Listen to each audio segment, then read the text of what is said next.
بسم اللہ الرحمن الرحیم۔ جب دربار یزید میں حضرت زین العابدین پیش کیے گئے تو یزید نے حضرت زین العابدین سے کہا، اے ابن حسین، تمہیں کوئی حاجت ہو تو طلب کرو۔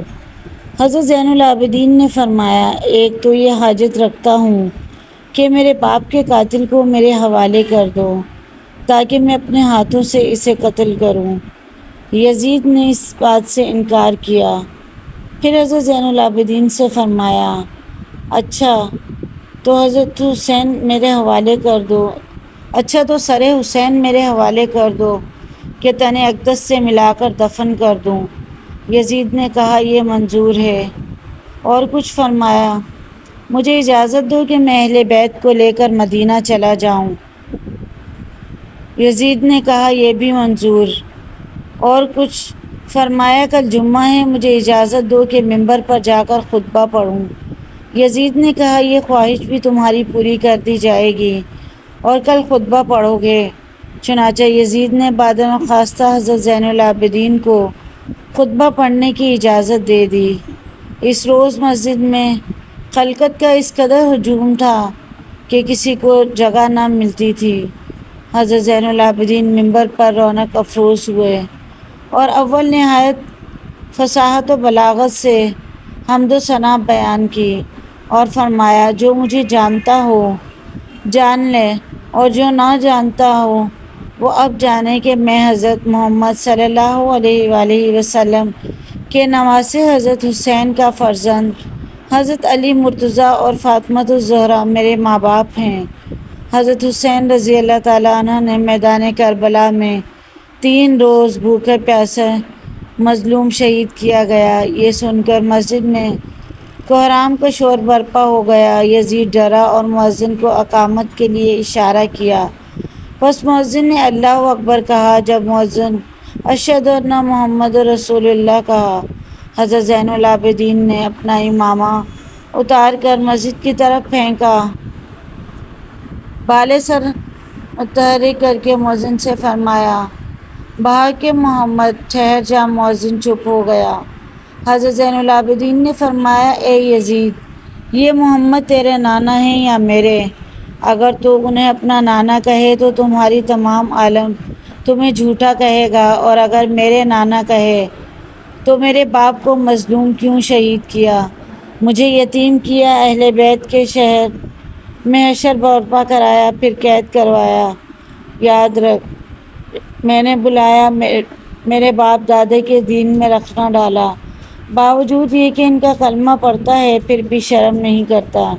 یزید نے مؤذن کو ڈانٹا اور اقامت پوری کرائی، نماز ادا کی، پھر لوگوں سے بے چینی دور کرنے کے لیے ایک مجلس عام بلائی اور اس میں سب کے سامنے سرداران کوفہ کو بلا کر سخت برا بھلا کہا، گالیاں دی، ان کی حرکات پر ناراض ہوا، خفگی کا اظہار کیا اور کہا، میں تم پر جب راضی ہوتا کہ تم حسین کو زندہ میرے پاس لاتے، میں ان کی خدمت خوشامد کرتا۔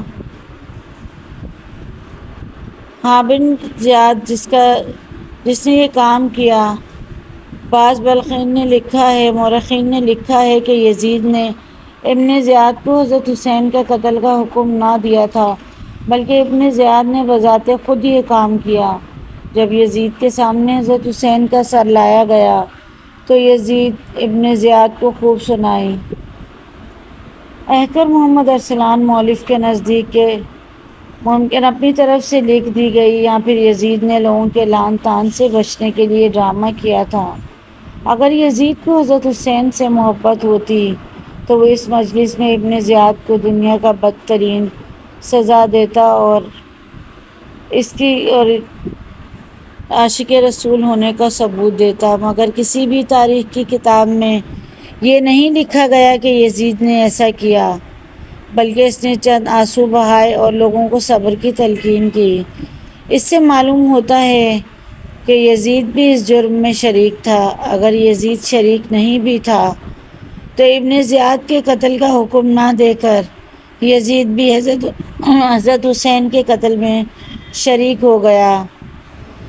ایک راوی کہتا ہے، میں نے ایک ایسے شخص جس سے تو ہمارے پاس آیا تھا، پوچھا کیا تم نے حضرت حسین پر جنوں کا نوحہ کرتے ہوئے سنا ہے؟ اس نے کہا ہاں، لیکن اس قبیلے کا ہر آدمی اس سے پوچھتے رہنا، ورنہ ہر آدمی تمہیں اس کی خبر دے گا۔ میں نے کہا میں تو صرف تم سے پوچھنا بہتر سمجھتا ہوں، کیونکہ تم نے بھی تو انہی سے سنا ہے۔ اس نے کہا میں نے انہیں یہ کہتے ہوئے سنا کہ رسول اللہ صلی اللہ علیہ وآلہ وسلم نے اس کی پیشانی پر بوسہ دیا، جس کے رخسار تابع شاہ ہیں۔ اس کے بعد اجداد علی و خیر خاندان سے تعلق رکھتے ہیں۔ جب مدینہ منورہ میں بعض بدبختوں نے خطبہ دیتے ہوئے حضرت حسین کی شان پر خوشی کا اظہار کیا تو اس شب مدینہ منورہ میں مندرجہ ذیل شعر سنائی دیے، لیکن ان کا پڑھنے والا نظر نہ آتا تھا۔ اے حسین کو جہالت سے قتل کرنے والے، تمہیں سخت رسوائی کی خوشخبری، اور آسمان میں جنتی بھی مخلوق ہے، خواہ وہ انبیاء ہوں یا ملائکہ ہوں، سب تم پر بد دعا کرتے ہیں، تم پر لعنت۔ اور سرزمین روم کے غازیوں میں سے ایک غازی کا بیان ہے کہ میں نے کنیزہ میں مندرجہ ذیل اشعار لکھا ہوا دیکھا کہ وہ قوم جس نے حضرت حسین کو شہید کیا، اس کے جد امجد سے بروز محشر شفاعت کی امید رکھتے ہوئے۔ میں نے پوچھا شیخ کس نے لکھا ہے؟ تو کنیزہ والوں نے لا علمی کا اظہار کیا۔ ایک راوی بیان کرتے ہیں کہ جب عبید اللہ بن زیاد اور اس کے ساتھیوں کا سر کوفہ کی مسجد میں لائے گئے تو وہاں میں نے لوگوں کی زبان سے الفاظ سنے کہ ایک سانپ آیا، ان کے سروں کے درمیان بیٹھ گیا، پھر عبید اللہ بن زیاد کی ناک میں گھسا، کچھ دیر بعد نکل کر چلا گیا، یہاں تک کہ نظروں سے غائب ہو گیا۔ پھر لوگوں نے اگیا اگیا کہنا شروع کر دیا۔ دوسری دفعہ وہی سانپ پھر آیا، جس طرح پہلے کیا تھا اسی طرح اب بھی کیا، اہل بیل کے مال سے فائدہ نہ اٹھا سکے۔ شمر بن ذی الجوش کو حضرت حسین کے سامان سے کچھ سونا مل گیا، جس میں سب کچھ اس نے اپنے لڑکے کو دے دیا۔ اس کی لڑکی نے وہ سونا ایک زرگر کو دے دیا تاکہ وہ اس کے لیے کوئی زیور بند بنائے۔ جب زرگر سونے کو آگ میں ڈالا، وہ اس میں بھسم ہو رہ گیا۔ شمر نے سنا تو زرگر کو بولا کہ باقی سونا بھی اسے دے دیا اور کہا میرے سامنے اس کو آگ میں ڈالو۔ جب زرگر نے اسے آگ میں ڈالا تو وہ بھی بھسم ہو گیا۔ اسی طرح روایات ہے کہ حضرت حسین گجنت میں اونٹ میں جو بچ گئے تھے انہیں ظالموں نے قربان کیا اور کباب بنائے۔ ان کا ذائقہ اس قدر تھا کہ ان کے گوشت میں سے کسی کو کھانے کی ہمت نہ ہوئی۔ میدان کربلا میں یزیدی لشکر کے ایک سپاہی نے حضرت حسین کو اپنی تلوار سے زخمی کیا۔ حضرت حسین رضی اللہ تعالیٰ عنہ نے اس وقت تکلیف سے تڑپ کر اس کو بد دعا دی کہ اے میرے اللہ، اس کو اپنے عذاب میں گرفتار کر لے۔ اللہ کی شان حضرت حسین کی دعا بارگاہ الہی میں اسی وقت قبول کر لی گئی، جس کا نتیجہ یہ ظاہر ہوا کہ اس بدبخت کو عصائے حاجت کا شدید تقاضا ہوا، آپ کو چھوڑ کر ایک جانب بھاگا۔ جب وہ برہنہ ہو کر بیٹھا تو اچانک ایک سیاہ بچھو نے اس کو ڈنک مارا، جس کی وجہ سے اپنی ہی نجاست میں آلودہ ہو کر تڑپ تڑپ کر مر گیا۔ کربلا میں حضرت حسین کا سر مبارک کھولی بن یزید لے کر رات کے وقت جب کسمرہ پہنچا گورنر ہاؤس تو اس وقت یہ بند ہو چکا تھا، چنانچہ کھولی سر مبارک کو لے کر اپنے گھر پہنچا۔ اس نے بے ادبی سے سر مبارک کو زمین پر رکھ کر ایک بڑا سا برتن اس پر رکھ دیا۔ کھولی کی بیوی نے جب یہ بے ادبی دیکھی تو کہا خدا کی قسم میں تمہارے گھر میں اب نہیں رہوں گی۔ یہ کہہ کر وہ سر انور کے قریب ہی بیٹھ کر روتی رہی۔ پھر جب اس نے آدھی رات کو حضرت حسین کے سر مبارک سے نور کی شعاعیں نکلتی ہوئی دیکھیں۔ حضرت حسین رضی اللہ تعالیٰ عنہ کی شہادت کے چند سالوں بعد مختصر سکی نامی شخص عراق کا گورنر بنا تو اس نے حکم دیا کہ حضرت حسین کی شہادت میں شریک عمر بن سعد اور کھولے بن یزید کو گرفتار کیا جائے۔ چنانچہ کھولے بن یزید کو گرفتار کر کے اس کے دونوں ہاتھوں پیروں کو کٹوا کر اسے سولی چڑھا کر آگ میں ڈلوا دیا۔ اسی طرح حضرت حسین اور 16 اہل بیت کو شہید کرنے والے لشکر کے لوگوں کو بھی چن چن کر ہلاک کر دیا گیا۔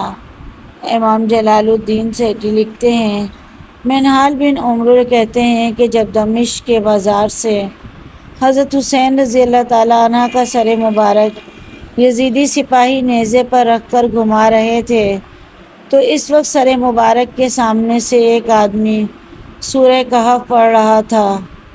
جب وہ اس آیت پر پہنچا تو گاؤں والوں، جنگل کے کنارے ہماری عجیب نشانی تھے۔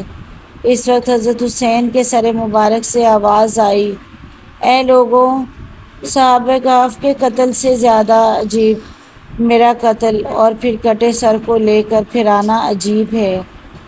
علامہ ابن حجر لکھتے ہیں کہ حضرت حسین کے قتل کے بعد ایک پتھر ملا جس پر لکھا ہوا تھا، کیا حضرت حسین رضی اللہ تعالیٰ عنہ کو قتل کرنے والے امید رکھتے ہیں کہ روز قیامت ان کے نانا حضور کی جماعت پا سکیں گے؟ حضرت حسن کا سر مبارک دو مختلف جگہوں پر ہونے کی وجہ سے مرکن نے لکھا، دمشق اور مصر دونوں ممالک دعوے دار ہیں، ان کے ملک میں حضرت حسین کا سر انور موجود ہے۔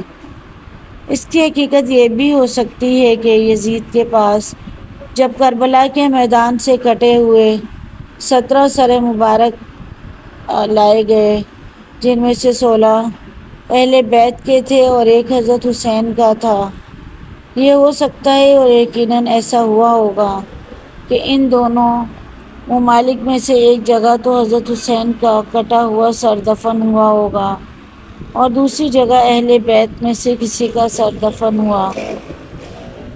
ایک روایت یہ بھی ہے کہ سر انور یزید کے خزانے میں ہی رہا۔ جب بنو امیہ کے بادشاہ سلیمان بن عبد الملک کا دورہ ہوا اور ان کو معلوم ہوا، انہوں نے سر انور کی زیارت کی سعادت حاصل کی۔ اس وقت سر انور مبارک گھڑیاں سفید چاندی کی طرح چمک رہی تھیں۔ انہوں نے خوشبو لگائی اور کفن دیکھا مسلمانوں کے قریب قبرستان میں دفن کر دیا۔